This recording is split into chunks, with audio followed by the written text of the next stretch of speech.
Welcome students. Myself Ms. Diksha Naik. I am Assistant Professor in Botany at Sri Mallikarjun and Sri Chetan Manju Desai College, Kankona, Goa. In this module, we will be studying about the reproduction in Rhizopus. This module belongs to Unit 3, Fungi. This is the outline of my topic, reproduction in Rhizopus, which is divided into three types, that is vegetative reproduction, asexual reproduction and sexual reproduction. Learning outcomes. After completion of this module, students will be able to describe the different types of reproduction in Rhizopus. They will also explain vegetative, asexual and sexual reproduction in Rhizopus. Reproduction in Rhizopus. Here you can see this is a picture of Rhizopus stolonifer. It reproduces by three methods, that is vegetative method, asexual method and sexual method. Now let us study each method in detail. The first one is by vegetative method, which includes fragmentation. In this method, Rhizopus breaks accidentally into few fragments, and then during favorable conditions, each fragment gives rise to a new thallus. This is a picture of Rhizopus. Second method of reproduction is by asexual method, which takes place by formation of sporangiospores and chlamydospores. Asexual reproduction by sporangiospores. This is a picture showing asexual reproduction by sporangiospores. First, the vegetative hyphae produces sporangiophore. Here, this is a sporangiophore, which is a long tube-like structure which is formed from the hyphae.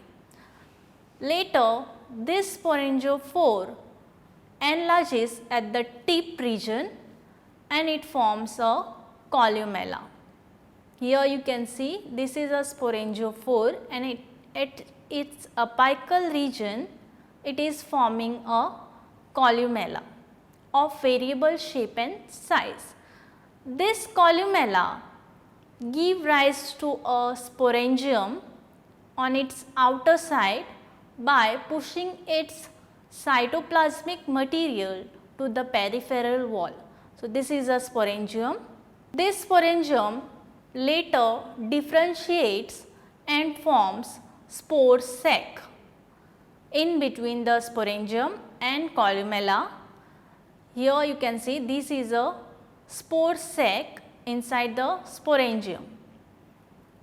This spore sac carries many sporangiospores. Here you can see these are the sporangiospores, which are oval in shape. They are unicellular and non-motile. Then during extreme condition, the wall of sporangium ruptures and facilitates release of sporangiospores outside in the environment.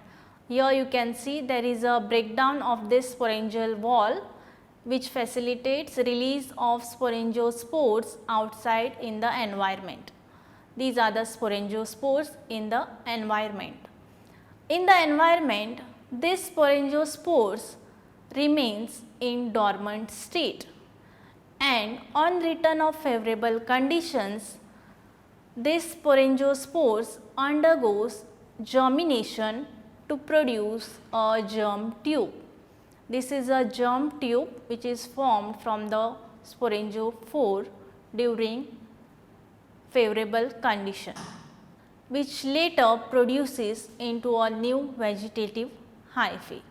So, this is about the asexual reproduction in Rhizopus by sporangiospores.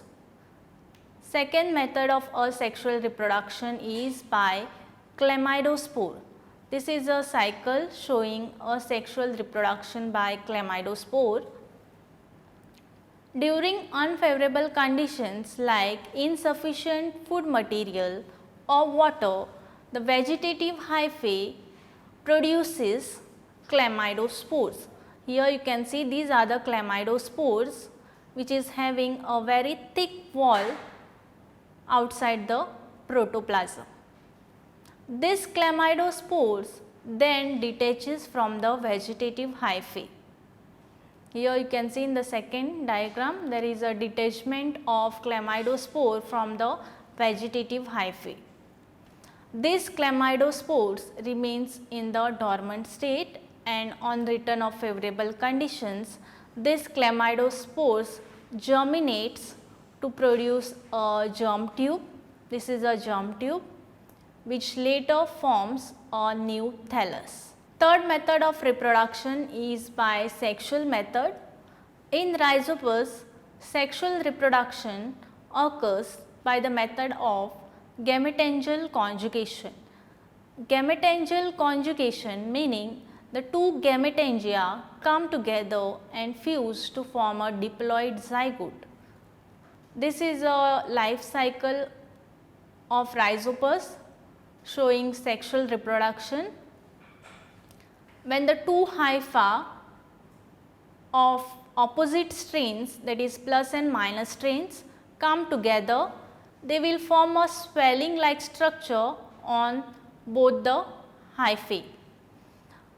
Here you can see there is a swelling which is formed on both the hyphae, which comes together, and then the nuclei from both the hypha move in these swellings to produce progametangia. Later, there is a cross wall which is formed to produce gametangia. This cross wall later dissolves and number of fertilization takes place to produce a diploid zygote. This diploid zygote undergoes a maturation phase to produce a zygospore. This zygospore remains in a dormant state, and during favorable conditions, this zygospore germinates into a sporangiophore, and at its tip it is having a sporangium, and this sporangium contains sporangiospores. These sporangiospores germinates to give rise to a new hyphae. Here you can see a spore is germinating. This is a germ tube which later produces into a mycelium, and finally it forms a new thallus. This is about a sexual reproduction in Rhizopus. This is a microscopic image showing zygospore of Rhizopus. This is a zygospore of Rhizopus. These are the references. Thank you.